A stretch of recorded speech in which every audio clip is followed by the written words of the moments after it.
Alors, bonsoir tout le monde, bienvenue dans le Web Journal de Radio-Québec, édition du 2 août 2026. L'été passe vite. Et donc, aujourd'hui, on va parler des événements de la semaine, mais des événements qui sont passés quand même pas mal inaperçus, dont l'annonce du Hamas, du désarmement du Hamas, ce qui, à mon sens, est l'événement le plus significatif de la semaine, et ça a été complètement éclipsé par cette histoire de Ceuta, etc. Mais on va voir, on va analyser tout ça, parce qu'il y a... il y a des implications au désarmement du Hamas. C'est-à-dire ça fait longtemps qu'on l'annonce, mais ouais, ça implique la création d'un État palestinien. C'est-à-dire parce que le Hamas avait annoncé qu'il ne désarmerait jamais avant la création d'un État palestinien. Ça, c'est il y a à peine quelques mois, il y a, je pense, 8 ou 9 mois, il disait ça. À l'automne 2025, il disait « Nous ne désarmerons jamais tant qu'il n'y aura pas un État palestinien de créer. » Et là, ils annoncent qu'ils désarment. Donc, il y a eu des négociations en coulisses. On sait que... Et donc, on peut inférer que ces choses-là se discutent en coulisses. Mais ça arrive en même temps que l'annonce d'un cessez-le-feu avec l'Iran, qui n'était pas vraiment... tu sais, encore une fois, les hostilités qui avaient cours au cours des dernières semaines, c'était... vous connaissez ma position. Les gens ont dit, genre, Alexis, pourquoi tu ne parles pas de ça? Parce que j'ai pas vraiment grand-chose à dire. Si vous avez compris l'analyse de l'opération Epic Fury, le fait que l'Iran n'ait pas réellement ciblé les forces américaines, qu'il ciblait les bases permettant aux États-Unis de se retirer, etc., vous comprenez que ça s'inscrit dans la même logique. Pouf, pouf, pif, pif, pouf, pouf. On a frappé des trucs, des gardes révolutionnaires, des gardiens de la Révolution. Pouf, il y a une base américaine, pouf, pouf, pouf. En fait, ce que je pense que Trump fait, c'est qu'il étire la sauce pour avoir une annonce majeure de paix, peut-être au début de la rentrée, hein, pour les midterms, parce que c'est ça que tu veux. Il y a toujours cette espèce de séquence électorale où tu veux garder tes bonnes nouvelles pour le début de la rentrée, pour quelques mois avant les élections. Il y a ce qu'on appelle aux États-Unis dans le système électoral « the October surprise », c'est-à-dire le truc au mois d'octobre qui change tout. Rappelez-vous, c'est quand Trump était comme tombé malade et puis finalement, il ne pouvait plus retirer Biden parce qu'on pouvait guérir de la COVID. Trump avait montré juste un mois avant l'élection, October Surprise. Et donc, c'est ce qu'il veut... j'ai toujours lu ça comme ça, c'est-à-dire il étire, jusqu'à temps qu'il y ait une excellente nouvelle, peut-être dans quelques semaines, au début de la rentrée. Et j'en veux pour... je prendrais, par exemple... pour vous montrer que les relations avec l'Iran, là, ils viennent de signer. Donc ça s'est réglé en même temps que le Hamas. Bien, il vient pas de signer, mais c'est une façon de parler, là, mais ils viennent d'annoncer. Et pour montrer que c'est comme ce que je vous avais dit dans le Showman, le 17 juin dernier, le jour de la fête de Trump, l'Iran avait accepté de faire un cadeau diplomatique absolument sans commune mesure aux États-Unis. C'est-à-dire qu'il a laissé Trump faire une annonce alors qu'il avait son UFC à la Maison-Blanche et qu'il lançait les festivités pour le 250e. C'était le gros événement de propagande en politique intérieure, le 17, là. L'Iran a dit, OK, vous allez pouvoir annoncer qu'on signe le mémorandum, là. Et donc, ils ont accepté que Trump ait une victoire. Si tu es à couteau tiré, puis tu veux pas que, tu es dans des négociations acerbes où est-ce que l'autre te frappe tes bases et tu refuses, et c'est comme, genre, nous allons tirer nos missiles. Tu donnes pas un cadeau comme ça. Tu donnes pas un cadeau comme ça à ton adversaire. Lui le laisser annoncer le jour de sa fête qu'il y a une entente avec l'Iran et que, tu sais, le jour où est-ce que... Vous comprenez? Donc, c'est pour ça que j'ai pas commenté jusqu'à maintenant, parce que j'avais expliqué... Généralement, quand il y a des événements qui se passent et je ne commente pas, c'est parce que tout ce que j'ai à dire sur le sujet a déjà été dit et ça suit la même logique. C'est-à-dire, si vous écoutez, vous avez bien compris ce que j'ai dit auparavant, ben, vous n'avez pas besoin d'explications supplémentaires. Voilà. Donc, je pense pas qu'il y a jamais eu réellement de beef. Ça fait longtemps que je dis qu'il n'y a pas réellement de beef entre l'Iran et les États-Unis. Ça fait depuis, depuis 2019. Je ne vais pas revenir là-dessus. Mais donc, c'est ça. Donc, il y a la Hamas, c'est ça, qui se désarme. Il y a Fassi, il y a l'opération Insulton. Allons-y tout de suite avec, rentrons dans le vif du sujet. Mais avant, on va rappeler à nos auditeurs qu'on est en plein été et que l'été, c'est la période la plus difficile pour le sociofinancement et que Radio-Québec, comme toutes les autres médias alternatifs, ne peut continuer à opérer qu'à travers le soutien de ses auditeurs. Dans le cas de Radio-Québec, les autres auditeurs ont des memberships, des abonnements mensuels, etc. On n'a pas ça à Radio-Québec, donc ça se fait sur une base volontaire. Il y a certains qui le font, d'autres qui ne peuvent pas. Eh bien, tu sais, Inch'Allah, ils ne peuvent pas. Et puis... Mais si vous avez la possibilité de nous aider, pensez-y, l'été, c'est toujours difficile. Voilà. Donc, je me suis rappelé qu'il fallait que je le fasse au début du Web Journal. Maintenant, Trump-Iran. Donc, Trump a annoncé dans un tweet sur Truth Social qu'aujourd'hui, le Conseil pour la paix, l'ineffable Conseil pour la paix, est parvenu à un accord historique prévoyant le désarmement complet du Hamas. Le désarmement complet du Hamas. Je ne sais pas si c'est passé inaperçu, là. Et puis, dans la section sur Ceuta, une des possibilités de l'opération, parce que c'est une opération montée de toutes pièces avec le Maroc, là, c'est entièrement... Les camions ont déversé des personnes, c'est fait avec l'autorisation du Maroc, 100%. Donc, il y a une des possibilités au début de... Je saute du coq à l'âne, là. Une des possibilités au début de ma réflexion, c'était en fait une opération de l'État profond qui visait à tourner la page sur le... Merci, Super 99. Tourner la page sur l'épisode désastreux du témoignage de Fassi.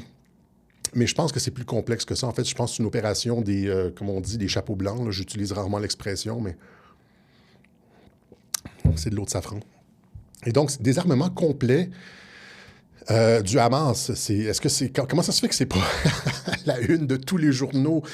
C'est comme la nouvelle absolument invraisemblable. Pensez-y, là. Le Hamas a été créé à la fin des années 80, au début des années 90. Israël a comme utilisé ça pour diviser les Palestiniens. Ça a été de la bile, du sang, des larmes, des enfants déchiquetés, etc., de la rengaine entre... Et puis là, on arrive à la paix, essentiellement. Est-ce qu'on réalise l'ampleur de cette nouvelle? Et ça a été piloté par les États-Unis conjointement avec l'Égypte, le Qatar et d'autres pays de la région. Il les remercie dans son tweet.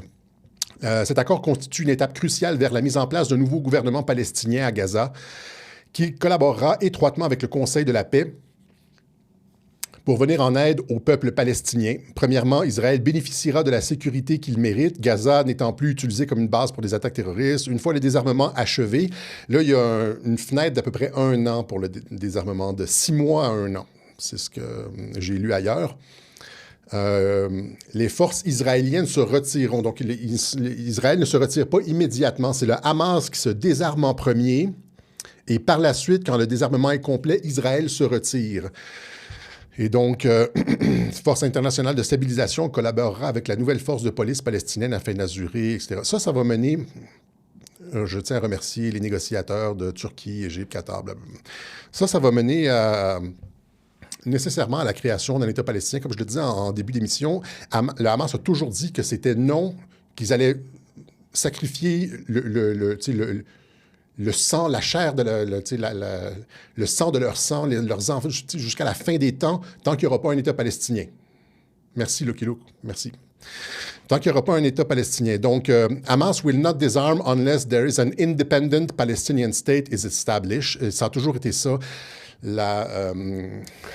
la condition du Hamas. Ici, le Hamas affirme qu'il ne désarmera pas tant qu'un État palestinien indépendant n'aura pas été établi. Et donc, c'est comme un trou noir, tu sais. Donc, il n'y a aucune mention d'un État palestinien indépendant, mais on est capable d'inférer que ça fait partie des discussions par l'effet que les trous noirs, tu ne peux pas les voir, mais tu peux voir l'effet de gravité, l'attraction gravitationnelle qu'ils exercent sur les étoiles avoisinantes, etc., etc. Donc, même si l'État palestinien n'est pas mentionné par Trump ou nulle part dans cette entente, on peut comprendre, étant donné que le Hamas a toujours lié ça à l'État palestinien, que ça a été discuté puis qu'ils ont reçu des garanties. Donc, Hamas has finally agreed to disarm. Ils ont accepté de se désarmer.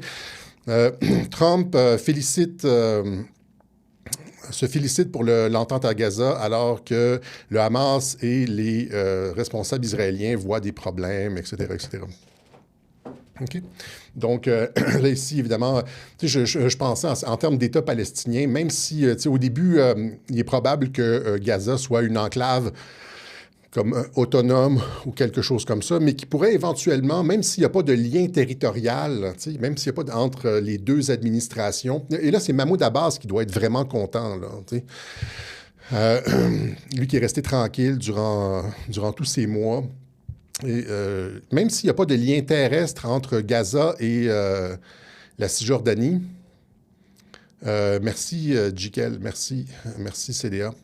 On pourrait toujours, on est à l'ère, on est au 21e siècle. Là. Je sais que les gens n'aiment pas la technologie, mais on pourrait facilement creuser, comme un ou plusieurs tunnels entre Gaza et la Cisjordanie, comme ils vont le faire entre l'Arctique, entre merci Danbert, entre Alaska et la Russie. Le tunnel dont avait parlé Kirill Dmitriev. Donc, il y a toutes sortes de possibilités. Même si en surface, ça reste, le pays est divisé, il pourrait y avoir comme facilement un lien souterrain entre les deux sections, etc. Mais c'est-à-dire qu'il faut apprendre à penser à l'extérieur de la boîte. Là. Je sais que... Et donc, c'est ça. Tu vois, Hamas says it won't disarm without a Palestinian state. Et 8 mois plus tard, le Hamas accepte de se désarmer sous le plan de Trump. Ça veut dire qu'ils ont discuté l'État palestinien. Okay? Ça fait longtemps que je l'explique, etc. Et ça arrive en même temps que la cessation des frappes sur l'Iran et l'entente avec l'Iran pour la réouverture du détroit d'Ormuz. Trump qui dit encore une fois, les États-Unis sont prêts à riposter contre la République islamique d'Iran avec une force militaire et une puissance inégalée depuis la Deuxième Guerre mondiale. Malgré cela, d'autres pays au Moyen-Orient nous ont demandé de suspendre toute attaque. Un accord ayant été conclu sur les termes même d'un projet. Cet accord prévoit l'ouverture immédiate du détroit d'Ormuz, la fin de la menace nucléaire. J'ai accepté César, sa royauté, son éminence, Trump a accepté dans sa grande magnanimité, de suspendre les frappes dans l'intérêt du monde pour la survie d'un Iran prospère. La survie d'un Iran prospère, c'est ce que Trump veut, c'est les mots-clés du discours de Riyad. Donc, vous l'avez ici confirmé, les gens disent des fois, genre, « Ah, c'est Trump qui le dit, ça n'a pas été confirmé. » Oui, ça a été confirmé par l'Iran. Les États-Unis et l'Iran concluent un accord pour mettre fin à la guerre, tandis que Trump annonce la réouverture du détroit d'Ormuz. OK? Donc, ça arrive en même temps. Il est fort probable que toutes ces négociations-là soient liées. Parce que le Hamas, le Hezbollah, tout ça, c'est des groupes qui sont liés avec l'Iran, que l'Iran a armés, qui sont sympathiques à l'Iran et tout ça. Et donc, c'est pas juste... Ça a l'air d'être des points séparés, le Hamas qui désarme et l'Iran qui, finalement, la fin de la guerre, même si ça fait plusieurs fois qu'ils annoncent la fin de la guerre. Il y a quelqu'un sur X qui disait c'est la guerre de Schrödinger. C'est comme, elle est à la fois terminée et en cours. J'ai trouvé ça génial. Une guerre de Schrödinger, c'est typiquement Trump, c'est une guerre de Schrödinger, c'est-à-dire que la guerre est en même temps terminée et en cours. Comme le chat de Schrödinger. Là, il est à la fois mort et vivant, dépendant de comme la théorie quantique. Là. Dépendamment de comment on regarde, la guerre est soit terminée, soit ouverte, soit en cours. Mais donc, c'est ça. Ces négociations-là sont... il s'agit, encore une fois, je reviens au discours de Riyad, de gigantesques négociations, parce que ce que Trump veut, c'est une paix globale, régionale. Et donc, vous comprenez que c'est-à-dire, il y a combien de parties impliquées là-dedans? Il y a l'Iran, il faut satisfaire Israël. Pour annoncer la fin des hostilités avec l'Iran fait pression sur, qu'il y a des contacts avec le Hamas, fait pression pour qu'il y ait un État palestinien, puis là, finalement, le Hamas dit oui, donne des garanties à Israël. Imaginez la quantité de curseurs que ça fait que tu peux annoncer une fin de la guerre, mais là, tu sais, il y a d'autres négociations, on demande d'autres garanties. Fait que là, tu recommences une guerre théâtrale avec du pouf, pouf, pif, pif, paf, paf, là, genre... ils ont détruit une autre base des gardiens de la Révolution. Puis là, puis là, ça continue. Puis finalement, tu arrives, puis tu fais toutes tes annonces pour le début pour la rentrée, alors que les élections sont à 2 mois. Les gens vont avoir ça en tête. Si tu annonces la paix au mois de janvier, c'est 0 pour les élections, ça. Les gens vont avoir oublié la mémoire politique du citoyen moyen, c'est quoi? Je ne vais pas spéculer là-dessus. Vous pouvez... je vais vous laisser spéculer. On a collectivement la mémoire politique d'un poisson rouge. Là. À passer 2 mois, ça n'existe plus. Et donc, tu veux que les gens se rappellent de tes... même chose avec Cuba. Ils vont annoncer fort probablement la transformation du régime à Cuba en même temps que, ou pas longtemps après, la signature d'un accord avec l'Iran, etc., le désarmement du Hamas, etc., etc. Donc, pensez à ça. Calendrier électoral, le fait que l'Iran et le Hamas soient liés et que le désarmement du Hamas aussi annonce quelque chose de très, très, très positif pour la création d'un État palestinien. Et ça va dans le sens de ce que Trump a expliqué dans le discours de Riyad, c'est-à-dire un Moyen-Orient apaisé. Merci, Saul. Un Moyen-Orient apaisé, un règlement global, etc. Et c'est ce qu'il va obtenir. Les gens disent toujours, les gens sont tellement négatifs, là. C'est Israël, il ne respectera jamais, blablabla. Comment peux-tu accepter telle chose? Et que fais-tu de ceci, Alexis? Et pourtant, les choses avancent et on s'en va vers une paix régionale. Et puis, les gens vont, comme pour la plupart des critiques, vont juste ravaler leurs critiques, vont juste avoir l'air ridicule dans 5 ans. Tous les gens qui critiquent présentement, alors qu'on s'en va vers comme une paix, vers le bien, vers de la prospérité, etc., tous ceux qui ont craché dans la soupe, qui critiquent, je ne dis pas que c'est nécessairement mauvais d'avoir un esprit critique puis garder l'œil ouvert, là, c'est pas ça. Mais à un moment donné, après des années et des années, puis quand tu vois les façons d'opérer, les mêmes schémas se reproduire, la volonté de quelqu'un d'aller... à un moment donné, il faut...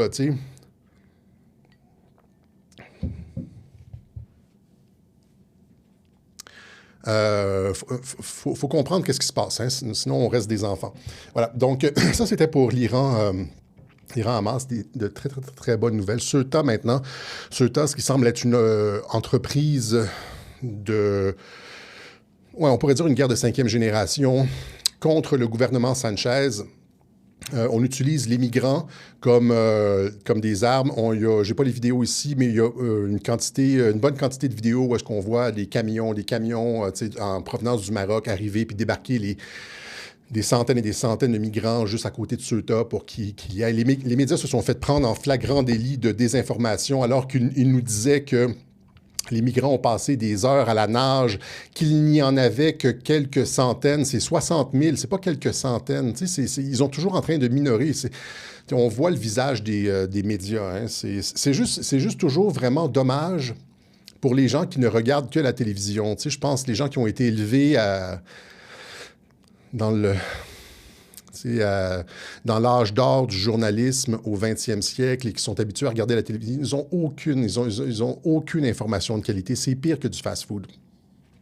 C'est une chance qu'il y a Internet pour les vérifier. Donc, c'est ça, les migrants, regardez juste comme ça ici, là, avant de continuer. Regardez, 60 000 migrants ici rejoignent l'enclave espagnole de quoi rejoignent? Je veux dire, ils envahissent. Là, d'aucune façon, ces gens-là peuvent être considérés comme des migrants ou des demandeurs d'asile. Le Maroc n'est pas en guerre. Il n'y a aucune crise humanitaire au Maroc. Il n'y a aucune raison pour cette immigration-là. Il n'y a aucune base dans le droit international pour les recevoir, pour leur donner ne serait-ce qu'une bouteille d'eau. Il n'y a aucune base dans le droit international pour ça. OK? Et donc, ce ne sont pas des migrants. Traverser l'enclave, passer du Maroc à l'Espagne, ça prend à peu près 2 ou 3 minutes, là, si vous avez regardé les cartes, là. Donc, vous avez le Maroc. Après ça, vous avez l'Espagne. De l'autre côté, il y a juste comme une espèce de petit muret comme qui va dans la mer. Si vous regardez la grosseur des voitures, vous pouviez bien voir que c'est à peu près 20 mètres du côté marocain, puis à peu près peut-être un 30-40 mètres du côté espagnol. Regardez les voitures. En haut, vous voyez les voitures. voyez bien que c'est microscopique comme petit muret, c'est symbolique, c'est pas fait pour arrêter personne. C'est un petit muret comme ça. Vous voyez le Maroc de l'autre côté. Puis là, les migrants, les médias nous ont dit que certains ont passé des heures à la nage, alors que ça prend littéralement, pour quelqu'un qui sait nager, là, ça prend 2 minutes. Même pas 2 minutes. Tu sais, si tu vas vite, là, c'est 1 minute. C'est 20 mètres du côté espagnol que tu fais genre en moins d'1 minute, tu sais quoi, 30 secondes. Tu tournes de bord et puis tu fais un autre 30-40 mètres. 2 minutes maximum. Et les médias nous disent, ils ont... Les médias qui étaient sur place. Imaginez ça, tu sais, je vais vous montrer un reportage. La fille, elle est sur place, elle est à Ceuta. Elle voit bien le muret qui fait juste 10 mètres, 15 mètres. Puis elle prend des témoignages, puis elle met de personnes qui disent je nage depuis 7 heures du matin. Puis elle met ça dans son reportage. Imaginez à quel point il faut être un hostie traître de journaliste pour faire ça. Puis après ça, les journalistes qui nous parlent d'informations, de qualité, de vérification des faits. Connard! Je les déteste quand pas tous, mais ceux qui participent à ce genre d'opération-là, ce sont des personnes menteuses et détestables.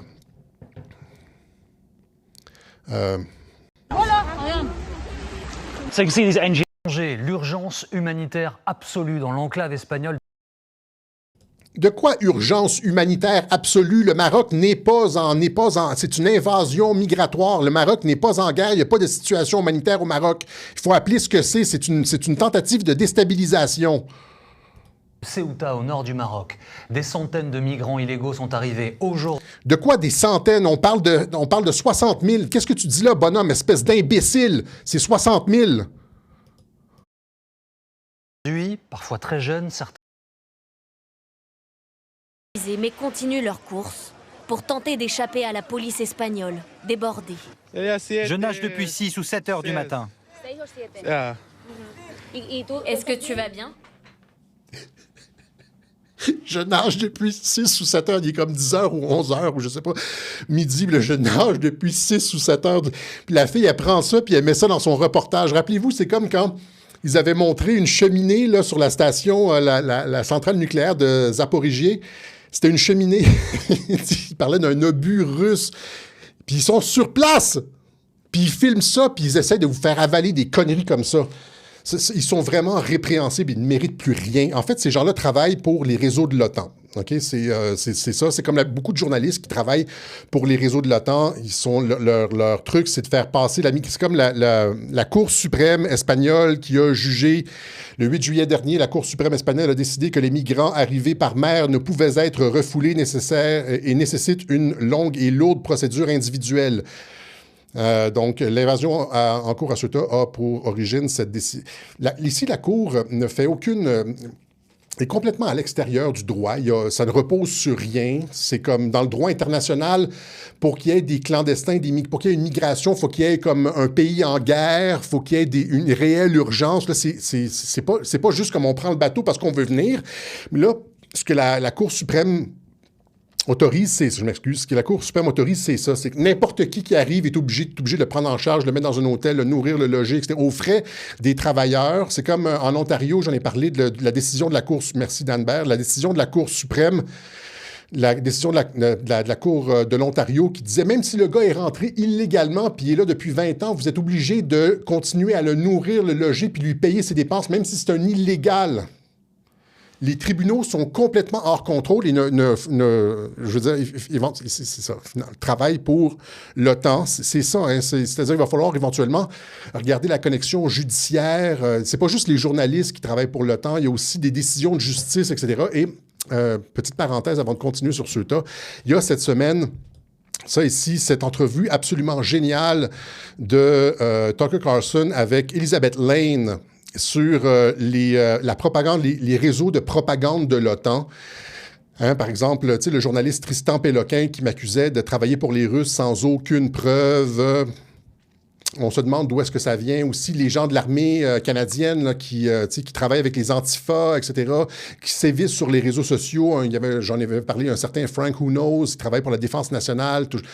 Ce sont ce qu'elle explique finalement, Elizabeth Lane, c'est que il y a des réseaux de propagande de l'OTAN. À Tucker Carlson, elle est exactement sur la ligne de Mike Benz, là, le fait que l'OTAN se soit retournée contre les populations sur la ligne George Soros de Société ouverte, là, et que l'OTAN maintenant attaque tous les mouvements populistes, etc. Si vous comprenez ce qu'elle explique, je vous invite à écouter son entrevue, si vous comprenez ce qu'elle explique, vous comprenez que l'OTAN a pour horreur tout ce que Trump essaye de faire, c'est-à-dire, oui, les États-Unis financent l'OTAN, etc., puis encore une fois, c'est un jeu compliqué de déconstruire tout ça, mais que l'agenda populiste est combattu bec et ongle par l'OTAN, et on se demande après pourquoi ils interviennent dans les élections européennes, comme en Roumanie, etc., etc., pourquoi les services secrets interviennent, pourquoi ils font pression sur les réseaux sociaux pour bloquer les mouvements populistes, etc., etc. Elle explique tout ça là-dedans.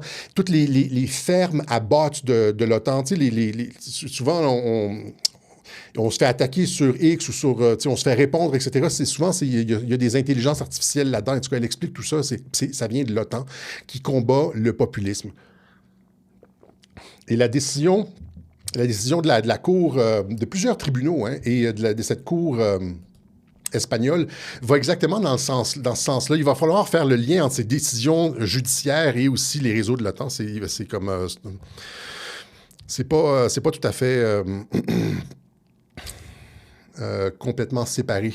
Hein? Et ils utilisent, vous voyez ici, le weaponization of mass migration, a security risk to Europe and the United States. C'est l'immigration, ce que vous avez vu, ce qu'on a vu à Ceuta, c'est de l'immigration militarisée. C'est weaponized migration. J'en avais parlé dans le web-journal sur Alligator Alcatraz. Weapons of Mass Migration, comment les migrations sont utilisées pour déstabiliser les pays comme une arme. Notamment dans une guerre de 5e génération, l'immigration peut être utilisée comme une arme.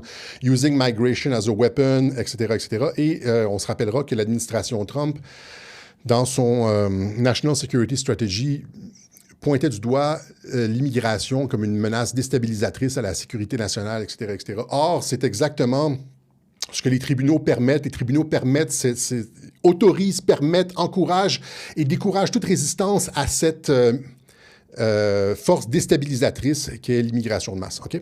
Donc, maintenant, donc c'est ça. Ici, comme je le disais en début de web-journal, il y avait plusieurs possibilités au début, comme faire diversion de l'affaire Fauci. Immédiatement, ça a été ma première réaction.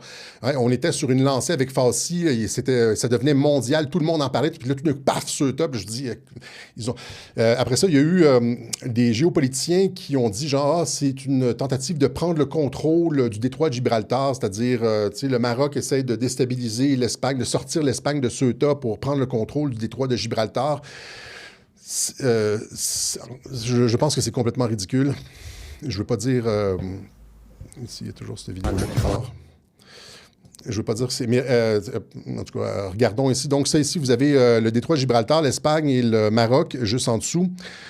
Tangier et puis Malaga, etc., etc. Et dans le petit carré, vous avez le détroit de Gibraltar qu'on retrouve ici. Gibraltar avec Ceuta, juste au sud du détroit de Gibraltar. Le détroit de Gibraltar est contrôlé par l'Angleterre.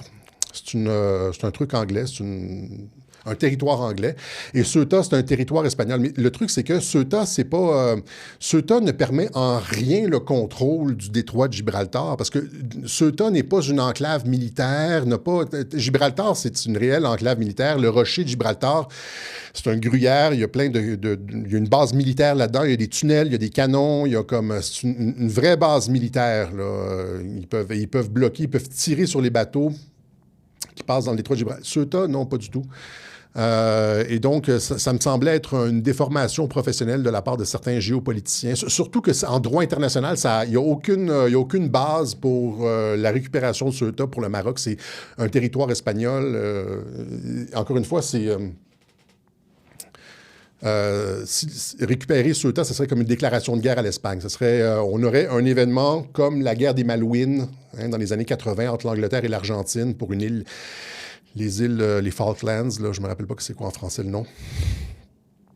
Et donc, c'est complètement impossible. C'est pas un petit événement comme ça, surtout que les migrants sont retournés chez eux. Mais qu'est-ce qui s'est passé? Donc, la majeure partie de ces envahisseurs, de ces armes de déstabilisation, de ces armes biologiques de déstabilisation sont retournés chez eux. Qu'est-ce qui reste maintenant? Donc, il reste le point 3, c'est-à-dire une guerre de 5e génération contre le gouvernement Sanchez, parce que le gouvernement Sanchez est sur la défensive depuis les événements. Donc, il faut que les migrants puissent rentrer au Maroc le plus tôt possible, dit Sanchez.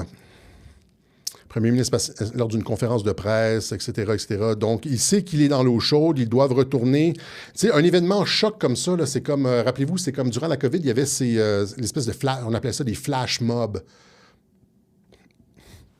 50 personnes rentrent dans un espace public, commencent à danser, etc. Ça attire l'attention des médias. Tu passes ton message et puis tu disparais. C'est un peu l'effet flash mob, mais à un niveau international. Et là, vous voyez ici, donc, comme je dis, il est dans l'eau chaude. Arrivée des migrants à Ceuta, certains parlent d'invasion migratoire, même au sein du Parti socialiste espagnol, relève Alexandre Deval. Ça a évidemment donné des armes au parti centriste espagnol. Ce ne sont pas des partis d'extrême droite, ce sont des partis centristes, parce que 90% des gens sur la Terre veulent une réduction de l'immigration, veulent soit pas d'immigration du tout, ou dans les pays qui sont concernés veulent une réduction. J'ai déjà expliqué, c'est du super-centrisme. Donc, appelez des partis de droite, là, appelez des partis qui veulent une réduction de l'immigration, des partis de droite, ça m'enrage. Là. Je veux plus entendre ça du tout. Ce sont des partis centristes, c'est ce que tout le monde veut. Okay? Et donc, le leader de Vox exige une militarisation permanente de la frontière espagnole pour protéger Ceuta en cas d'une invasion de migrants, etc. Donc, ça donne des armes aux partis centristes. Il y a l'extrême gauche, puis après ça, il y a comme tout le centre, on s'entend. Ça donne des armes aussi à tous les Mélanie, Le Pen, Weidel, etc., etc. Donc, c'est du pain béni pour les figures centristes. Parce que ça justifie leur préoccupation dans l'espace public médiatique. On va pouvoir après ça se référer à ce qui s'est passé à ceux. Tu sais, ça ébranle l'esprit du public. Les gens, le monsieur et madame tout le monde, là, qui paye ses contraventions puis qui va chercher les enfants à l'école et tout ça, là, généralement, n'est pas très préoccupé par ça. Va voir une incivilité ici ou, tu sais, c'est... Mais là, ça encore une fois, ça fait la nouvelle puis ça choque les esprits, ça frappe les esprits. Et c'est ça qui était voulu, justement. Pas juste ça, c'est ça a aussi permis un certain nombre de pierres blanches en Europe, notamment comprendre que suspendre l'espace Schengen, c'est possible. Pour les Canadiens qui ne savent pas c'est quoi l'espace Schengen, c'est la libre circulation des personnes là, à l'intérieur de l'Europe. Il n'y a pas de frontières comme entre les pays européens, c'est ça l'espace Schengen. C'est ce qu'on va avoir probablement avec les États-Unis après une couple d'années. On nous a aussi montré que la remigration, c'était possible. Ben oui, Sanchez dit qu'ils doivent retourner chez eux, retourner au Maroc le plus tôt possible. Avant, c'était un tabou, la remigration. Maintenant, c'est rendu... vous voyez, c'est-à-dire qu'on a défoncé des portes. La CINO ne pourra plus dire c'est plus la remigration, c'est pas possible, les OQTF, etc. Le droit d'asile, ça montre que le droit d'asile a été dévoyé. Parce que le Maroc n'est pas en guerre, ce ne sont pas des réfugiés, etc., etc. Regardez, il y a même Merz, le chancelier allemand. L'Allemagne demande au Maroc de reprendre immédiatement les migrants en situation irrégulière. Ben oui, puis qu'est-ce qui se passe des migrants en Allemagne en situation irrégulière? Oui, c'est-à-dire qu'on vient de créer un précédent. OK? Donc, la France, ici, Ceuta, la France veut renforcer ses frontières. L'Italie veut suspendre l'accord de Schengen avec l'Espagne. Après l'afflux migratoire à Ceuta, des mesures sécuritaires en France et en Italie. Afflux de migrants à Ceuta. Quels sont les pays qui veulent que l'Espagne soit exclue de l'espace Schengen? Ils ont envoyé une lettre, il y a 22 pays qui ont envoyé une lettre à la Commission européenne pour demander la suspension de l'Espagne de l'espace Schengen. Crise migratoire à Ceuta, l'Italie suspend temporairement les règles de l'espace Schengen vis-à-vis l'Espagne. Donc, on vient de créer un précédent. OK? Après Ceuta, qui soutient encore Sanchez en Europe? On nous montre les pays qui ont... la France n'a pas demandé la suspension de l'espace Schengen, ni l'Irlande, ni le Portugal. Mais l'Italie demande la fermeture complète et d'autres pays demandent des mesures plus ou moins sévères à prendre contre l'Espagne. Donc, c'est possible. Et donc, on a introduit le concept de crise migratoire. C'est une guerre de 5e génération. Okay? Mais tout ça a été vu, encore une fois, je veux juste faire un petit shout-out à Greg sur X. Greg, Patriot, PhD17, lui a vu ça. Il a vu quelque chose se tramer en Espagne. Et une partie de ma réflexion, en fait, vient de lui. On va lui donner le crédit.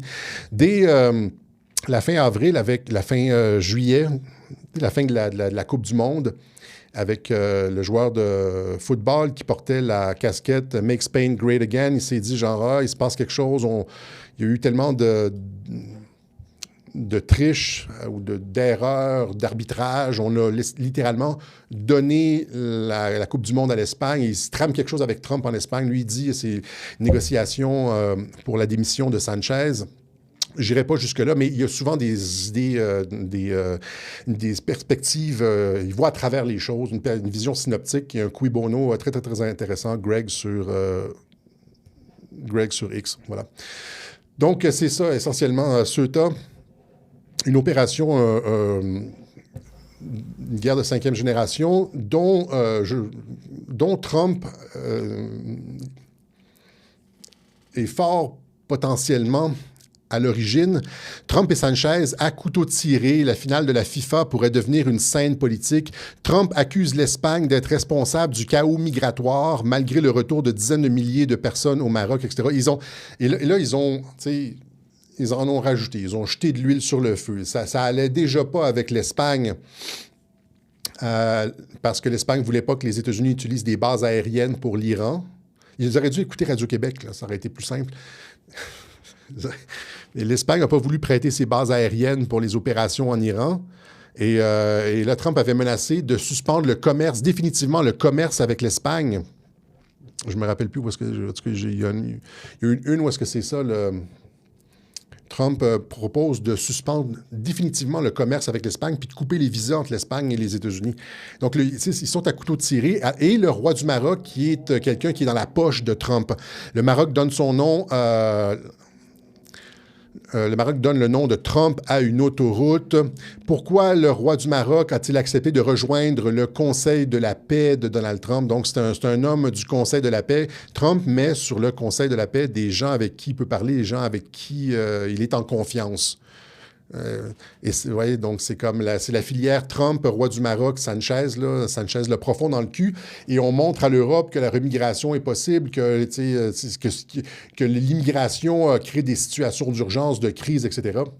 Et il y a aussi des trucs de la part du roi du Maroc qui pourraient être derrière tout ça, genre des récriminations. J'ai vu quelqu'un dans le chat qui disait genre que l'Espagne avait signé un accord de gaz avec l'Algérie et ça avait déplu au roi du Maroc. Il y a aussi ça ici, le premier ministre espagnol, Pedro Sanchez, se rend en Algérie pour la première fois en 4 ans et signe un dégel des relations avec l'Algérie. Ça n'a probablement pas plu au Maroc parce que le Maroc et l'Algérie sont en conflit au sujet du Sahara occidental. Et Trump appuie la position du Maroc sur le Sahara occidental. Et Sanchez avait lui aussi dit, je pense en 2021-2022, qu'il appuyait la façon de voir du Maroc sur la question. Et là, il s'est rendu en Algérie et c'est probablement un truc dans le genre écoute, bonhomme, on est capable de piétiner complètement tes enclaves et détruire ta réputation et tout ça, gentil. Fais attention, c'est probable. Et surtout que ce ne sont pas vraiment, encore une fois, comme je le dis, ce ne sont pas vraiment des réfugiés. Il y a des dizaines de ces vidéos d'influenceurs.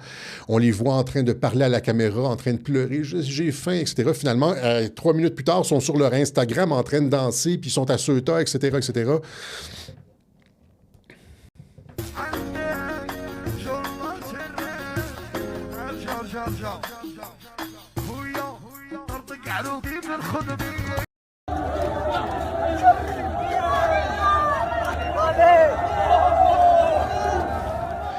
C'est la fille qui les faisait rentrer. Là, on va en parler de ça plus tard.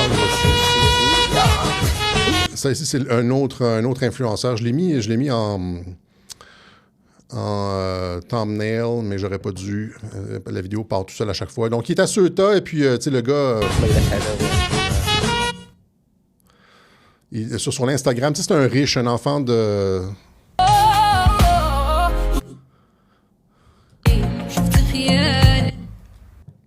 Mais la Cour suprême espagnole vont vous dire, parce que je ne sais pas si la Cour suprême va dire, vous êtes obligés de les prendre, vous êtes obligés de les loger, nourrir, etc. Vous leur donnez des cellulaires, les travailleurs espagnols vont leur payer les soins, etc. Et c'est comme... tu sais, présentement, le droit international est complètement, encore une fois, il va falloir se réveiller là-dessus, est complètement dévoyé. C'est-à-dire qu'on pourrait, avec les lois qui existent, pas les lois qui existent, mais avec la façon dont les lois sont appliquées présentement, tu pourrais avoir, par exemple, la totalité de l'Éthiopie, tu sais, je ne sais pas combien de dizaines de millions de personnes qui prennent l'avion puis qui arrivent à l'aéroport de Montréal, puis on serait sans aucune raison, puis on serait obligé de les prendre, on serait obligé de les loger, de les nourrir, de les soigner, de les éduquer, aux frais des travailleurs. C'est-à-dire que dans l'état de l'application, pas du droit, hein, parce que c'est toujours de l'interprétation. Tu pourrais juste dire comme « fuck off, ton pays n'est pas en guerre, juste retourne chez vous », mais non, il nous force une application du droit international où il n'y a plus aucun critère d'admissibilité. Dès que quelqu'un fait une demande, c'est bureaucratique, là. Il faut que tu évalues sa demande, puis ça prend des années. Puis là, ça fait genre 20 ans qu'ils sont ici, puis là, pendant 20 ans, on les a logés, nourris, pendant que le gouvernement canadien étudiait leurs demandes. Ça devrait être juste non à l'entrée. Tu regardes, tu sais, c'est marqué Éthiopie, dans l'exemple que je donne, c'est marqué Éthiopie. Il n'y a pas de guerre, il n'y a pas de famine. Tu retournes tout de suite, t'es détention, puis tu retournes tout de suite dans un avion militaire dans ton pays. C'est comme, tu ne sors pas de l'aéroport. Si tu viens d'un pays sûr, il y a toute la question des pays sûrs, là, ceux qui arrivent des États-Unis, c'est un pays sûr, on ne devrait pas en prendre aucun, il ne devrait pas avoir de chemin Roxham. Tu viens d'un pays sûr ou tu viens d'un pays gentil, il devrait avoir la liste, les agents à la frontière devraient avoir la liste des pays qui sont pas, je veux dire, la liste des pays qui sont en guerre, admettons, là, ou qu'il y a comme genre eu le tremblement de terre au Pakistan, puis je sais pas trop, là. Si tu n'es pas dans cette courte liste-là, puis tu fais une demande, tu sors même pas de l'aéroport, on te rembarque dans un avion, puis tu retournes. On devrait avoir une flotte d'avions, on devrait avoir genre 5 ou 6, ça nous coûterait moins cher, 5 ou 6 Boeing dédiés à la remigration. Tu retournes dans ton pays d'arrivée. Présentement, c'est ça. C'est utilisé comme ça. Les personnes sont utilisées comme des munitions et c'est avec l'aval des tribunaux, etc., etc. Donc, c'est ça. Et finalement, ce ne sont pas des réfugiés. Il y a comme des dizaines de ces vidéos-là où est-ce qu'on les voit, genre, s'amuser. Tu sais, ce sont des enfants de riches qui sont allés avoir un peu de plaisir à Ceuta, etc. Donc, c'est ça. En ce qui concerne Ceuta, une opération fort probablement de déstabilisation de Sanchez. On place des jalons dans la tête du public et aussi on crée des précédents en termes de droit et de politique en Europe. C'est ça, c'est une guerre de 5e génération. OK, c'est ce que je... OK, voilà. Donc, ça, c'est pour Ceuta. Maintenant, Fassi, les gens ont vu ce qui s'est passé cette semaine. Il n'y a rien de nouveau sur ce qu'on sait de Fassi, c'est-à-dire qu'il a menti sur la dangerosité du virus. Dans ses carnets personnels, il explique qu'il croyait que le virus, c'était seulement qu'une grippe sévère. Dans son personal diary, dans ses carnets là, au mois de février ou au mois de mars, je ne me rappelle plus, l'entrée, il s'agit juste d'une grippe sévère, là, c'est une grippe forte. Puis après ça, il va à la caméra devant Trump, puis il propose la fermeture du pays. Vous comprenez que c'est de la haute trahison, là. C'est plus que juste, il a causé la mort de... Non, c'est une entreprise politique de fermeture du pays en utilisant le prétexte d'une pandémie, afin de sortir Donald Trump de la présidence, de voler l'élection, etc. Et donc, c'est beaucoup plus gros que juste Fassi lui-même. Il y a les complices de Fassi. On est en présence ici d'une guerre psychologique où est-ce qu'on essaie de le briser, parce que ce qu'on veut ultimement, c'est qu'il crache le morceau sur les collaborateurs, les gens autour de lui, etc., etc. Il n'y a pas juste lui, l'administration Biden, je veux dire, l'administration Obama, les gens qui, tu sais, le gouvernement de l'ombre qui a tenté de destituer Donald Trump. Tout est lié avec le vol de l'élection de 2020, la haute trahison, Barack Obama, l'affaire de collusion avec la Russie. C'est pas juste Fauci, OK? Donc, il savait que le virus n'était pas dangereux. Il savait qu'il a menti sur le gain de fonction, mais ça fait un certain temps qu'on le sait. Donc, il a effectivement financé de la recherche de gain de fonction. Il savait que c'était pas, que ça venait pas que c'était une fuite de laboratoire. Et tout ça, on avait expliqué ça en 2020 dans Pandémie préméditée, le web journal de mars-avril 2020. On avait été les premiers à sortir cette théorie du gain de fonction. Coronavirus Studies identifies gain of function for efficient spread in humans. On avait sorti ça, rappelez, c'était... la belle époque. On avait sorti ça, et puis, alors que tout le monde paniquait sur le virus, on est en train de mourir. Les gens lavaient leur épicerie, et puis c'était comme le plexiglas partout, là, les flèches dans les épiceries, dans les ascenseurs, il faut regarder le mur. Les masques, rappelez-vous comment c'était. Puis là, moi, je disais, non, c'est prémédité. J'ai eu l'air d'un fou, évidemment, comme d'habitude. C'est comme, en tout cas. Et c'est aussi, dès que j'ai publié ça, gain de fonction, etc., que je suis devenu un théoricien de la conspiration, que le journaliste qui travaille fort probablement pour les services de renseignement de l'OTAN, Tristan Péloquin, en tout cas, qui obtient, je ne sais pas, qui obtient peut-être des informations de gens de l'armée qui lui passent des commandes, parce que ça a l'air de ça. Quand il m'a accusé de travailler pour les Russes, il est sur mon cas. Et donc, c'est à partir de ce moment-là où est-ce que la presse a commencé à me tomber dessus, quand j'ai dit... il y avait l'événement 201 où est-ce qu'ils avaient prémédité une pandémie de coronavirus qui tuait des dizaines de millions de personnes à partir d'un virus de chauve-souris à Wuhan, je pense. Là, ils avaient fait ça quelques mois auparavant. Et on avait parlé de tout ça. Et donc, c'était la belle époque. Et donc, c'est ça, Fauci, mais on sait tout ça. Et là, donc, il est allé devant le Congrès, et même s'il a reçu un pardon, il a invoqué le 5e amendement, 111. Le 5e amendement, c'est une réponse juridique. Tu dis, j'invoque le 5e amendement pour... le 5e amendement, c'est... on utilise le 5e amendement pour éviter de s'incriminer.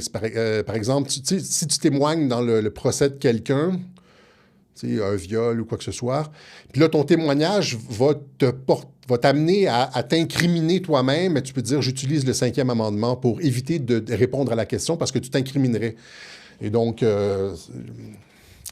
il ne fait que ça. Et donc, qu'est-ce que ça veut dire? Ça veut dire qu'il a menti de façon intégrale. C'est-à-dire qu'on n'a pas besoin de regarder les réponses.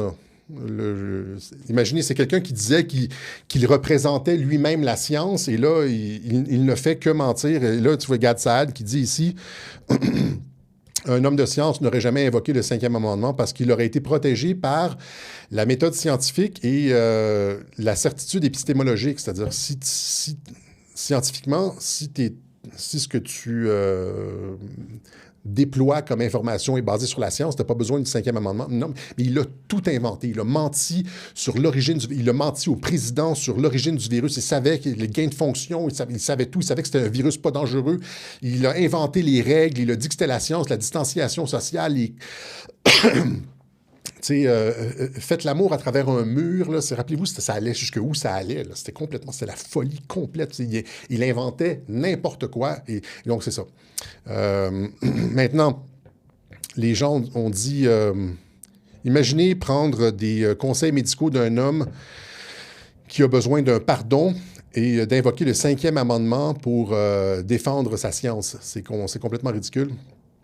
Et là, après ça, la Maison-Blanche qui, encore une fois, republie 29 juillet la vérité sur le site de la Maison-Blanche, sur covid.gov, et c'est ici, vous pouvez aller sur le site de la Maison-Blanche, la théorie de la fuite de laboratoire. Et ça rétablit un certain nombre de faits. Maintenant, il y a Trump qui a dit « Ah, je vais respecter le pardon à Fauci. » Donc,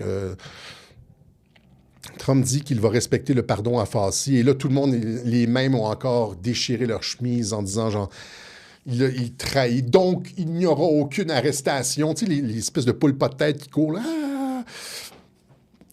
Sans jamais réfléchir, je m'excuse. Des fois, je m'emporte un peu. Ça, c'est sans compter le fait que, sur les questions de si Fassi se fait accuser au niveau de ce que j'ai expliqué, c'est-à-dire la haute trahison, le fait d'avoir participé à une tentative de déstabilisation d'un président dûment élu, etc., parce que c'est ça, là, il va falloir éventuellement qu'il réponde de ça. Là, le pardon ne s'applique pas. Mais d'un autre côté, encore une fois, et ça vient de Greg, comme je mentionnais tout à l'heure, le pardon présidentiel ne s'applique pas aux crimes dans les États. Ça ici, vous voyez, Search Legal Clarity, Administration and Government Law. Can the President pardon states crime? Can the President pardon state crime? Federal limits. The presidential pardon power is broad but stop at state lines. J'aurais dû le traduire, là.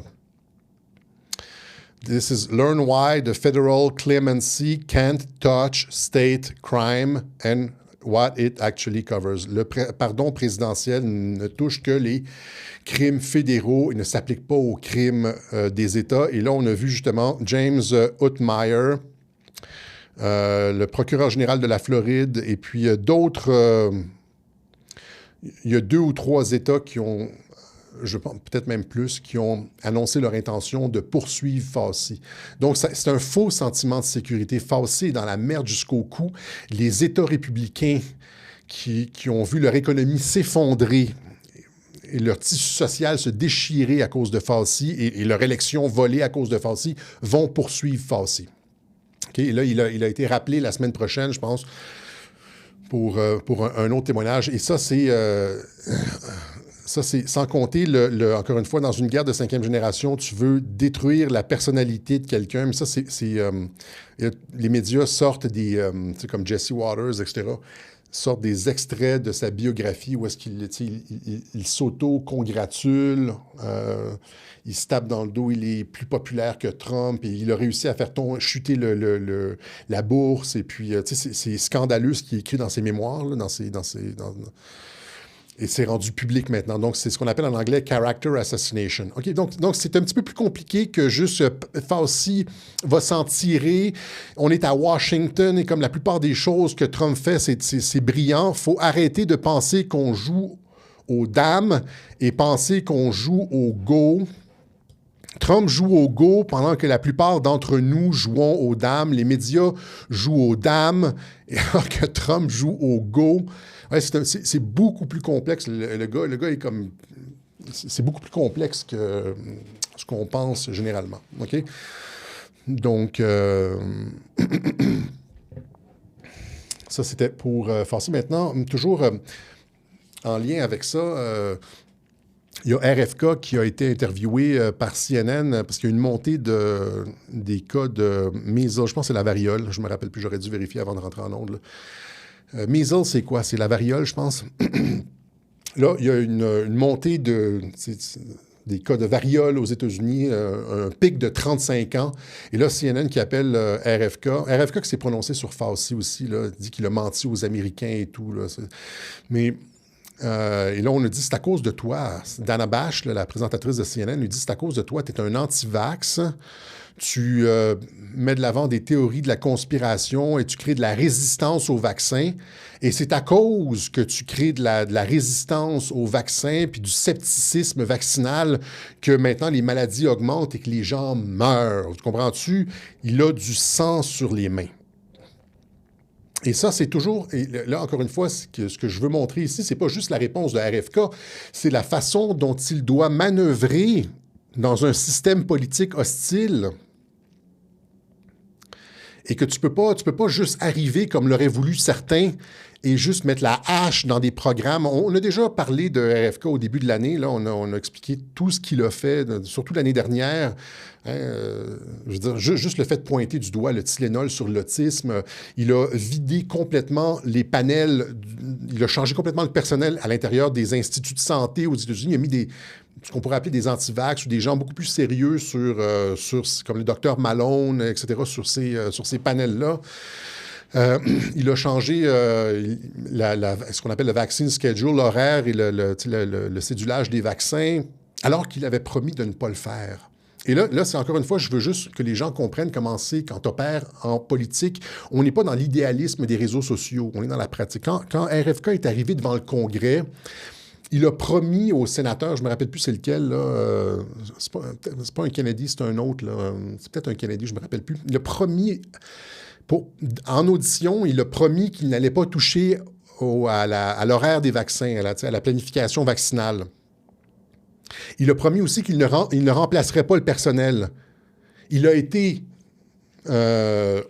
assermenté et il a changé l'horaire et il a changé le personnel. C'est-à-dire qu'il a menti, il a dû mentir pour rentrer en fonction. Vous comprenez? Donc, les gens, encore une fois, quand il a dit ça, quand il a dit qu'il ne toucherait pas à la cédule vaccinale, qu'il ne changerait pas le personnel, là, tout le monde criait à la trahison. C'était comme genre... ça courait encore une fois comme des poules pas de tête sur les réseaux sociaux. Qu'est-ce qu'il a fait? Il a fait exactement il a fait 100% le contraire de ce qu'il avait promis devant le Congrès. Donc, c'est un menteur. Il est comme les autres. Ça veut dire qu'il n'est pas meilleur que les autres. C'est très difficile de percer en politique. Il y a un système avec les médias. Si tu... Et là il n'y a pas juste ça, je vais terminer là-dessus. Là. Il y a aussi, rappelez-vous, quand il avait dit qu'il voulait que les Américains portent des wearables, là, il voulait que d'ici la fin de son mandat, tous les Américains portent une espèce de truc, un senseur pour la santé, etc. Il avait dit ça en audition. Finalement, il n'y a aucun plan de ça nulle part, etc. Il a juste dit ça pour rentrer. Donc, les politiciens, il ne faut pas toujours s'arrêter aux paroles des politiciens qui disent des choses pour les médias, le public, pour faire baisser la garde du camp d'en face. Pour rentrer, il y a de l'obfuscation, il y a de l'hypocrisie, il y a de la négociation. Tu es obligé de négocier ici. Donc, ça ne veut pas dire qu'ils sont tous les mêmes. Parce que c'est ça qu'on nous dit. Ils sont tous les mêmes. Il a dit qu'ils ne... Est-ce que je vais arrêter de faire les imitations? Mais tout ça pour dire, encore une fois, revenir à cette épidémie de variole. Oui, évidemment, c'est un homme extraordinaire, mais je me mets dans la peau des Black Pills qui sont toujours en train de prendre... Le verre est toujours à moitié vide, là, puis c'est comme... Et donc, il y a une augmentation des cas de variole, un pic de variole aux États-Unis. Measles, c'est-tu variole ou c'est pas variole, là? Un pic de variole aux États-Unis, et là, on met ça sur son dos. Et là, il se défend. Hein. Donc, il dit... J'ai un clip, d'ailleurs, que Vanessa a traduit en même pas une demi-heure. On la remercie. J'ai envoyé ça à 3 heures, et puis elle a traduit ça comme à peu près en une demi-heure. Donc, on essaie de lui... Elle a essayé de montrer que c'était un anti-vax, puis c'est à cause de sa réticence au vaccin que les maladies augmentent aux États-Unis. C'est à cause de lui. Comme Trump. Hein, si Trump n'avait pas fait un certain nombre de mesures durant la COVID, dans le genre autoriser certains vaccins, les médias auraient dit, genre, c'est à cause de lui qu'on meurt. Ils auraient gonflé les chiffres et auraient dit, Trump tue. Et ça aurait été la fin de la présidence Trump. Donc, il faut toujours mettre un peu d'eau dans son vin. Si vous n'avez pas la maturité politique, ça ne sert à rien de faire de l'analyse.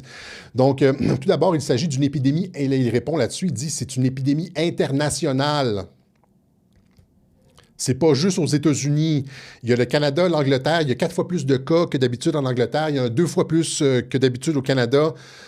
Donc, est-ce que je suis responsable de l'augmentation des cas en Angleterre et au Canada? Il montre que la journaliste est pleine de marde, comme on dit au Québec. Hein? Donc, Anthony Fauci, dans ses carnets, on revient à les mémoires de Fauci, répond à la question sur la raison pour laquelle nous avons une épidémie de rougeole. Rougeole, c'est pas variole, c'est rougeole, en ce moment.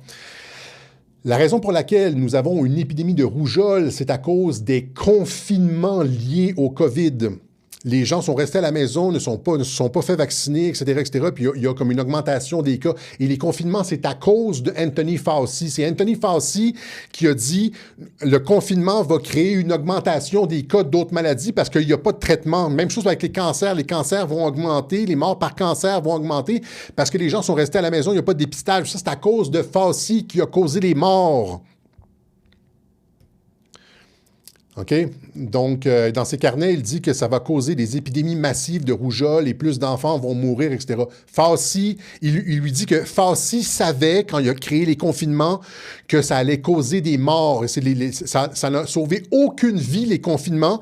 Ça a fait en sorte que le virus a circulé, comme à l'automne, quand on rentre à la maison, là, on se passe la grippe. Le virus a circulé davantage. Et les gens ne sont pas fait défister. C'est une catastrophe épouvantable. Et les médias, il l'a répété, les médias couvrent Fauci, etc. Parce que si les médias ne couvrent pas Fauci, si Fauci s'effondre, c'est ce que j'expliquais, c'est comme c'est un effondrement en cascade. Fauci, c'est comme le barrage, là. Si Fauci s'effondre, eh bien, les médias vont partir avec, et puis, les conspirateurs, etc., etc. C'est pour ça qu'il faut le travailler, il faut le travailler, le driller, comme on dit, là, pour qu'il brise psychologiquement puis qu'il décide finalement de collaborer. Je vous montre en tout cas l'échange, c'est un échange d'une minute où est-ce qu'elle essaie de lui dire c'est à cause de ton anti-vax. Le fait que tu sois anti-vax, que l'augmentation des cas augmente, il répond très bien. Il est également factuellement vrai que le vaccin contre le Covid a fonctionné. Le vaccin contre le Covid a permis d'éviter des décès. Les données sont nombreuses, très nombreuses. Parlons plutôt de la rougeole, s'il vous plaît, parce que c'est un sujet qui nous concerne en ce moment même. Donc, selon vous, le vaccin contre le Covid a protégé les enfants? Je peux vous dire que j'en ai parlé avec des scientifiques et des médecins. Vous avez parlé avec des scientifiques. Pouvez-vous me montrer une seule étude? Oui, je peux. Une étude qui montre... Oui, je peux. Une étude qui montre que les enfants ont été protégés par le vaccin contre le Covid. Et elle montre que les bénéfices pour les enfants sont supérieurs aux risques. Je peux vous dire que concernant le vaccin, il existe des études montrant qu'à cause de la désinformation sur les vaccins, entre 100 000 et 200 000 vies auraient pu être sauvées aux États-Unis si davantage de personnes avaient été vaccinées. C'est pour cette raison, je ne dis pas que c'est uniquement à cause de cela, mais laissez-moi terminer. Vous dites n'importe quoi. Vous avancez quelque chose que vous êtes incapable d'étayer avec une seule étude. Je ne dis pas n'importe quoi. Vous répétez simplement ce que quelqu'un vous a dit. Excusez-moi. Alors citez-moi l'étude. Quelle étude? De quelles études parlez-vous? Vous parlez d'études qui en réalité n'existent pas. Je veux que vous me citiez l'étude. Ces études n'existent pas. Il n'y a aucune étude qui montre que le vaccin COVID aurait permis de... Parce qu'il n'y a pas eu de... Pourquoi il dit ça? Pourquoi il la challenge là-dessus? Il n'y a aucune étude qui a été... ce qu'on appelle double blind, c'est-à-dire une étude avec un groupe test, là, avec un groupe témoin. Où est-ce qu'on, pour les enfants, où est-ce qu'on dit, genre, l'enfant prend le vaccin ou ne prend pas le vaccin, puis il y a plus de mortalité dans un... Ces études-là, donc, elles racontent n'importe quoi. Et donc, il la remet à sa place. Mais comprenez un peu le travail des médias qui sont à la solde de l'industrie pharmaceutique, qui n'ont pour fonction que de faire tomber des gens comme RFK, Trump, etc. Et donc, il faut manœuvrer de façon très, très, très prudente. Ce ne sont pas tous les mêmes. Et quitte à mentir pour rentrer, et puis après ça, leur couper la tête par la suite. Symboliquement. OK. Donc, ça, c'était pour ça. Donc, un gros travail pour défaire la propagande médiatique sur les vaccins aussi. Maintenant, ça ici, je vais juste terminer là-dessus. On est à 1h05. Un propos... ouais, c'est un propos sur... Il y a ici, bon, il y a le film Françoise qui a été diffusé au Québec. C'est un film sur un personnage trans, etc., qui a été un flop, finalement. Ça a été un échec complet au niveau du box-office. Les gens ne sont pas allés le voir. Et ça a créé un débat au sujet de l'homophobie au Québec, etc. Et ça s'inscrit aussi dans la suite du rapport de cette professeure d'université Antifa qui avait dit que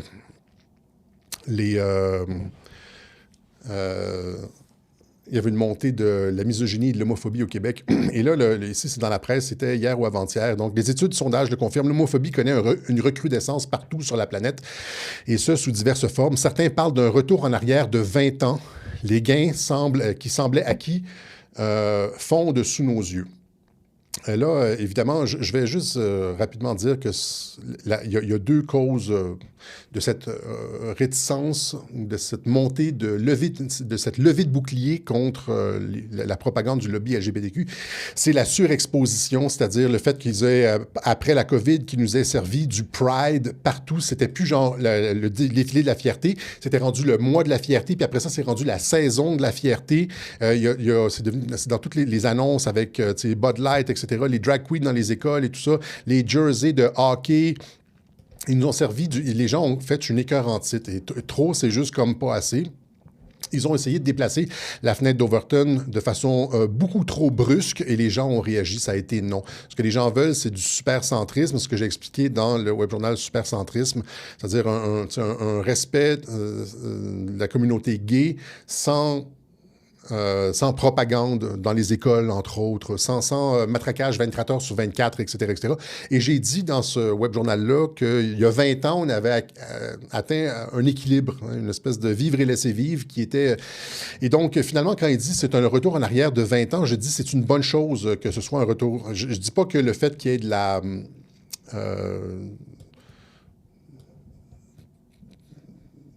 comment je pourrais dire... l'homophobie dure soit une bonne chose, mais le fait que depuis 20 ans, on est allé, depuis Trudeau, depuis Obama, on est allé beaucoup trop loin de l'autre côté de la fenêtre d'Overton. Et c'est ce que j'expliquais dans la vidéo ici en 2018, Alexis Cossette-Trudel, LGBTQ, que vous pouvez trouver sur YouTube. C'est une vidéo de campagne électorale où est-ce que je disais justement que la diversité allait créer des problèmes pour la communauté gay. Et là, mes détracteurs ont utilisé cette vidéo-là, ils ont collé des lobbies LGBTQ partout, puis ils ont dit « Alexis défend le lobby LGBTQ ».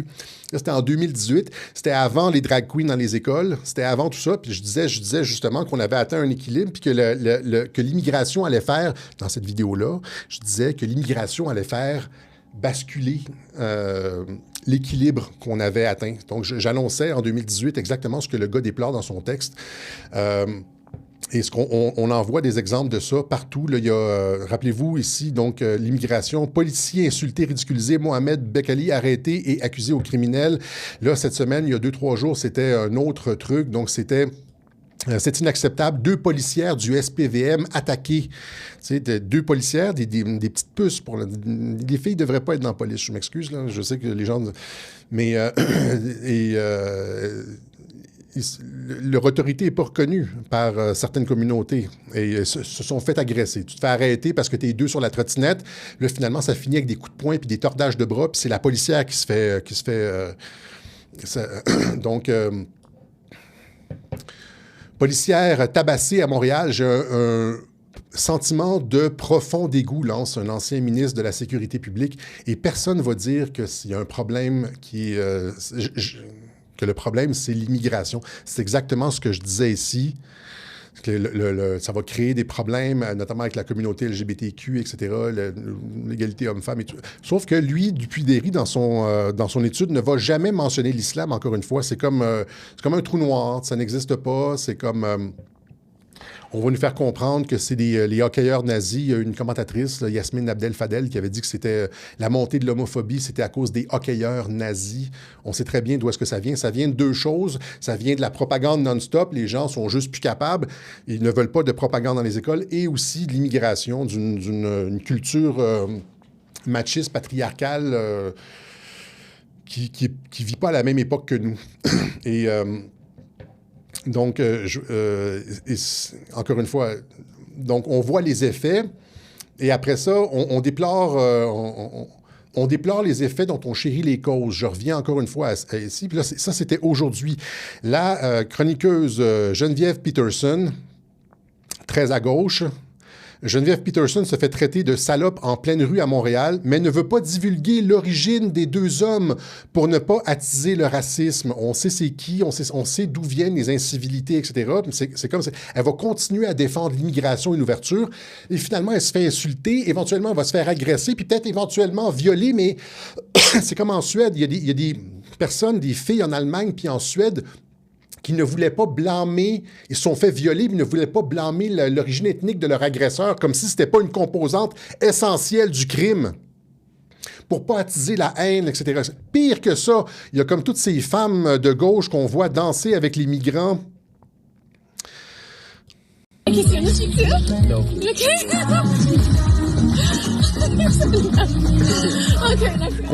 Comprends-tu que, genre, c'est le summum de l'inconscience que tu danses avec les migrants comme ça, comme une hostie de tarte. Puis qu'est-ce que tu fais des 250 000 filles qui se sont fait violer en Angleterre? C'est pas... Non, c'est pas tous les migrants, bien sûr que non, là, mais c'est comme... Il y a comme... Il y a comme... C'est pas pour rien qu'on enlève l'origine ethnique des crimes statistiques, là. C'est parce qu'il y a comme... On veut pas créer, encore une fois, du racisme. Il y a comme des... Les endroits où est-ce qu'on voit de la criminalité, il y a comme des constantes. Et là, on le voit, puis ils refusent de... Tu sais, c'est l'aveuglement complet de la gauche, là. Ils refusent, ils ne veulent pas créer du racisme. Et donc, ils ne vont pas nommer l'origine ethnique de leurs violeurs, de leurs agresseurs, des gens qui les ont insultés, etc. C'est une civilisation qui court au suicide, qui ne veut pas voir les causes. C'est de l'endoctrinement idéologique, comme cette fille-là ici, encore une fois, même chose, avec, tu sais, elle est à la piscine avec des migrants, vous pouvez imaginer. Et ces femmes qui n'ont aucune conscience politique, c'est comme l'autre, René Good, qui s'est fait tirer aux États-Unis parce qu'elle a chargé un agent de ICE. Toutes ces femmes de gauche qui n'ont aucune conscience de ce qu'elles font. Regarde, ici, ça c'est en France, là. Elles font passer les migrants en Angleterre. Ça a été filmé par un membre du Parlement britannique. So you can see these NGO workers here who have been helping the illegal immigrants during their journey, now very happy apparently. Guys, est-ce que vous parlez anglais? Est-ce que vous parlez anglais? Non. It's a public place. It's a public place. Ces filles-là font passer des migrants qui sont la cause, en Angleterre, de 250 000 viols. Elles ont absolument aucune conscience. Et ça m'enrage. Je veux dire, j'ai pas de fille, moi, j'ai pas de fille. J'ai un garçon, mais imaginez si j'avais une fille, puis ces gens-là faisaient passer des gens qui ont en âge de combattre, qui n'ont aucune racine chez nous, qui ont comme pas du tout la même conception qui rentrent en tant qu'illégaux. À partir du moment où est-ce que tu rentres en tant qu'illégal, est-ce que tu as réellement une conscience de je vais respecter les lois ou je suis un peu comme je fais ce que je veux dans le pays d'accueil, là? Ouais, en tout cas, c'était juste, il fallait que je ventile un peu là-dessus. Je trouve ça... Abolish ICE. Et on va terminer là-dessus. Donc, en préparation des midterms, Trump qui est sur la ligne de destruction planifiée du Parti démocrate. J'avais expliqué ça il y a 8 ans. C'est un web journal, c'est une petite séquence, ça ne dure pas très longtemps, je pense 42 minutes, où est-ce que j'expliquais la stratégie du camp Trump visant à radicaliser le Parti démocrate le plus possible afin de lui faire perdre le centre en favorisant Ilhan Omar et puis Alexandra Ocasio-Cortez, les plus radicales, Idla Taïb, je ne me rappelle plus c'est quoi son prénom, en favorisant les plus radicales au sein du Parti démocrate. Et le Parti démocrate s'est tellement radicalisé, là, c'est tellement radicalisé ces dernières années que ça, indépendamment des sondages là, qui montrent qu'ils sont au coude à coude ou que Trump est en difficulté, etc., l'Américain moyen ne peut plus voter Parti démocrate. Et cette stratégie-là, c'est une stratégie, je l'expliquais au micro d'André Pitre, je l'expliquais là-dedans et au micro de Lux Media. C'est une stratégie militaire de contre-insurrectionnelle. C'est-à-dire, dans les stratégies contre-insurrectionnelles, si vous avez étudié un peu comment fonctionnent les guérillas, etc., les guérillas ont toujours ont besoin de l'appui de la population pour continuer leurs opérations, parce qu'ils ont besoin de la population, des gens, des paysans, etc., pour leur logistique, pour pouvoir se cacher, dormir, manger, etc. Et ce que tu veux faire perdre dans des stratégies contre-insurrectionnelles, tu veux faire perdre l'appui de la population aux groupes insurgés. Et donc, tu veux radicaliser les groupes insurgés. Ce que tu vas faire, c'est que tu vas avoir des opérations clandestines où est-ce qu'ils se font passer pour le groupe insurgé et ils vont mettre le feu à des villages, ils vont faire des exactions, etc., pour faire perdre l'ascendant du groupe insurgé auprès de la population. Donc, tu radicalises les insurgés afin de leur faire perdre l'appui de la population. C'est ce qu'on appelle « Winning Hearts and Minds », WHAM, la doctrine WHAM en doctrine contre-insurrectionnelle. Donc, tu veux toi-même donner de la nourriture aux paysans et montrer que les guérillas sont des bouchers qui leur faire perdre l'appui de la population. Et c'est exactement les mêmes stratégies qui sont en les radicalisant. Et c'est exactement les mêmes stratégies que les militaires, les patriotes utilisent contre le Parti démocrate. Je l'explique depuis 2018. Il s'agit d'utiliser des stratégies contre-insurrectionnelles appliquées à la politique américaine. Là, maintenant, le Parti démocrate bouge très à gauche et il y a une mouvance à l'intérieur du Parti démocrate qui s'appelle Democratic Socialist of America, qui prend de plus en plus de place. C'est un peu comme la même chose qu'avec Ilhan Omar et puis Ocasio-Cortez, etc., et qui ont beaucoup d'influence sur la plateforme et qui veulent l'abolition des frontières, la fin des prisons, etc., etc. Et là, ils sont... ce qui a fait en sorte que des gros canons maintenant commencent à quitter le Parti démocrate. Je vous montre une petite entrevue d'une des représentantes du Democratic Socialist of America qui parle de sa plateforme. Absolutely. Abolish borders and give amnesty to anyone currently in the U.S. illegally. As a long-term plan, yep. Donc, c'est l'abolition des frontières et l'amnistie à tout le monde, et puis, c'est ça, la fin des prisons. C'est hyper radical et ils ont beaucoup d'ascendants à l'intérieur du Parti démocrate, ce qui a fait en sorte que, juste cette semaine, il y a 2 gros canons qui ont quitté le Parti démocrate. Bill Maher. Donc, Bill Maher vient de péter un câble sur la plateforme socialiste-démocrate pour détruire l'Amérique. Le DSA veut se débarrasser de notre forme de gouvernement du Sénat, remplacer le président et la Cour suprême, qui pourraient être aussi fous. Les crétins qui portent encore des masques COVID, etc., etc. Donc, Bill Maher qui dit qu'il ne votera pas démocrate. Ça, c'est un gros canon. Bill Maher, c'est peut-être l'équivalent de Yann Barthès en France, quoique plus populaire. J'ai l'impression qu'il n'y a pas d'équivalent de Bill Maher. Là, c'est un comédien, un humoriste qui est devenu, qui a un talk show très populaire. Mais c'est comme si quelqu'un de gros, très à gauche, un animateur très populaire, très à gauche, peut-être Yann Barthès, disait qu'il allait cette fois-ci voter FN. C'est Rassemblement national, pas FN, Rassemblement national. Ça créerait une onde de choc, mais c'est ça qui... Il n'y a pas juste lui. Hein, donc, Bill Maher vient de quitter les démocrates. Même le comique libéral, le comique de gauche, en a fini avec les démocrates. Je ne voterai pour personne qui pense que le mauvais camp a gagné la guerre froide.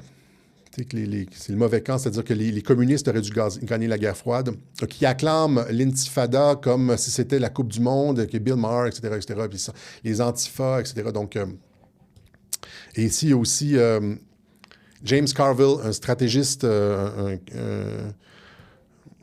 un stratégiste ou un conseiller du Parti démocrate qui dit lui aussi que cette fois-ci, il ne votera pas démocrate parce qu'ils sont beaucoup trop à gauche.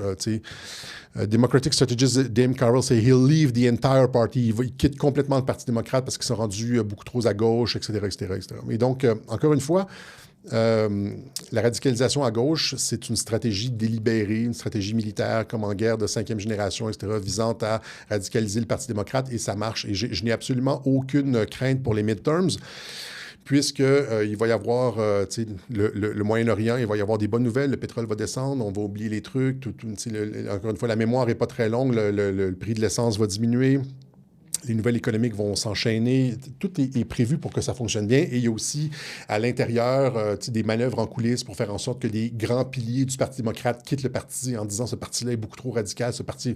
Et donc, encore une fois, c'est bien rodé.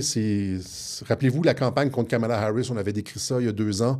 Ça avait été mené d'une main de maître. On avait bien expliqué tout ça. Et c'est encore une fois la même équipe, les mêmes gens brillants qui s'occupent de ça. Et j'ai absolument aucune crainte pour les midterms. Voilà. C'est ce qu'on avait pour vous aujourd'hui. On va remercier ceux qui ont fait une contribution au Web Journal de Radio-Québec. C'est celui-là ici. Parce qu'on ne peut pas y arriver sans vous. Ça fait, c'est ça, l'été, c'est la période la plus creuse de l'année. Et voilà, c'est comme tous les médias alternatifs, on ne peut pas exister sans l'appui de nos auditeurs. Le renouvellement, c'est comme l'alliance entre le présentateur et son public qui doit être renouvelé. Merci, Bennyfight. À intervalles réguliers, on pourrait presque appeler ça une communion, là, mais je Je ne sais pas si je vais... En tout cas, je n'aurais peut-être pas dû dire ça. Mais tout ça pour dire que on a besoin de votre soutien. Il y a différentes façons de le faire. Les gens nous appuient des fois par la poste, par Interac, aussi PayPal. Il y a aussi sur le site, on laisse toujours les coordonnées dans les commentaires sur les façons de nous aider pour continuer à avoir de l'information. Les web journaux de Radio-Québec qui sont, à mon sens, une information qu'on ne trouve nulle part ailleurs. C'est juste... Il y a quand même un effort. Je veux dire, je fais pas juste recracher de la nouvelle avec un peu de commentaires. Là, il y a un travail, on drill, on travaille. Puis il y a aussi le fait qu'on ait comme une vision synoptique. Non seulement une vision synoptique en termes de géopolitique et d'historique, etc., mais aussi dans le fait qu'on fasse ça depuis 8 ans. Ça nous donne une certaine expérience. Là, on n'est pas né de la dernière pluie. On a une formation en guerre de l'information, en études stratégiques, en sémiologie. Qu'on met à profit de nos auditeurs. Et voilà, c'est ça. Encore une fois, on sollicite votre appui. Voilà. Merci à ceux qui le font, du fond du cœur. Ceux qui le font pour ceux qui ne peuvent pas le faire. Je comprends qu'il y a des gens qui ne peuvent pas le faire. C'est normal. D'autres qui ne veulent pas, qui ne peuvent pas, qui ne le feront jamais. Alors, c'est ça, c'est ce qu'on avait pour vous aujourd'hui. Les choses changent en Europe. On a placé des trucs avec Ceuta. C'est comme... il y a eu un déplacement de la fenêtre d'Overton à Ceuta. Des choses qu'on pensait pas possibles, comme ils doivent retourner chez eux. Là. Merci, Lyonnoise. Des trucs comme les migrants doivent retourner chez eux. On n'aurait jamais cru entendre Merz, le chancelier allemand, dire ça. Et voilà, ça galvanise les partis centristes afin de finalement mettre un terme à l'âge des migrations militarisées contre le peuple. Voilà. Alors, c'est ce qu'on avait pour vous aujourd'hui. On se donne rendez-vous peut-être cette semaine. Oui, on fait un effort pour être le plus logique et factuel possible. Je vais terminer là-dessus, 1h23. Ma semaine se passe avec un crayon, puis un papier, puis sur Twitter, puis sur d'autres... je réponds aux commentaires, etc. Je débat un peu, je débat avec mes auditeurs, avec les gens qui commentent, etc., qui m'envoient chier, je vois...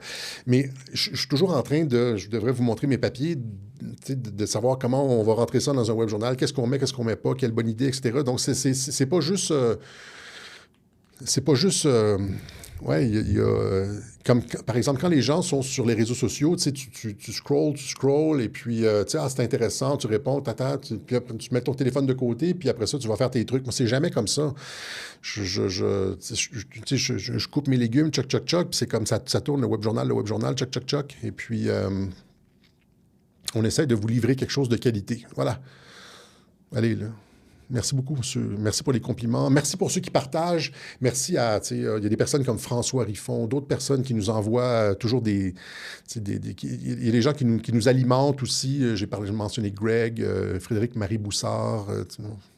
Ça fait 2 fois que j'avais mâchouillé son nom la dernière fois. Fait des gens qui nous alimentent, on n'est pas... Et puis ce que je veux dire aussi, c'est que quand je dis il y a des gens qui nous alimentent, c'est qu'il y a aussi beaucoup de personnes qui maintenant, qui voient exactement... comme Ceuta, là, c'est pas Radio-Québec. Là, il y a beaucoup de personnes qui ont... Merci, Joe Real. Il y a beaucoup de personnes qui ont compris que c'était une opération, là, que c'était artificiel et que c'était... c'est-à-dire que les gens, maintenant, réfléchissent. C'est-à-dire on n'a plus nécessairement besoin... Radio-Québec n'a plus nécessairement le monopole des idées originales. On ne l'a jamais eu, là, mais ce que je veux dire, c'est que souvent, on est heureusement surpris de ce qu'on lit sur X. Ah ouais, je ne suis pas seul à penser comme ça. Ah ouais, il y a beaucoup de personnes qui pensent de la même façon, et puis c'est... Pas nécessairement que ce soit une bonne chose, mais tu sais, c'est que... En tout cas, c'est ça. Il y a une activité une activité intellectuelle intéressante. Nos idées, on fait boule de neige. Maintenant, de plus en plus de personnes voient les choses. Et puis, ouais, on n'est plus du tout comment... On n'est plus les soldats digitaux naïfs de 2019-2020, là. On n'est plus du tout... on est une méchante gang à voir clair sur ce qui se passe. Voilà. Allez, tout le monde! On se donne rendez-vous cette semaine ou sinon dimanche prochain pour une autre édition du Web Journal de Radio-Québec. Merci à ceux qui nous aident. Et puis, on se quitte sur Heavy Pulp.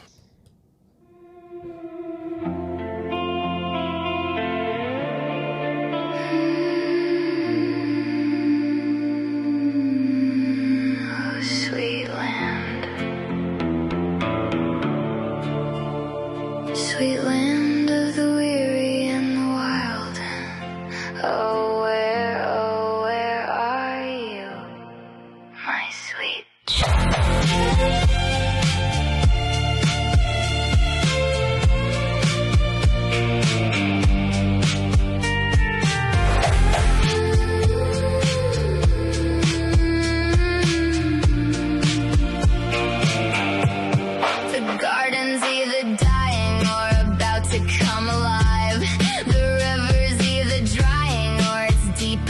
To dive, can't tell if it's the dusk or if it's breaking into dawn. Are we going on or are we going gone? Somebody said a storm is coming, but it's been a long time. I don't know what's up ahead, but please baby don't you look behind. So tell me, is it gonna be free energy forever or just the same damn old grind? Singing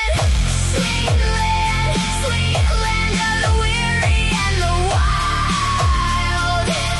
Are we 1 year from the grave, or is this just the beginning? My sweet child, oh, you're my star-spangled fever dream. Half a savior, half a liar. 250 summers and we're going higher,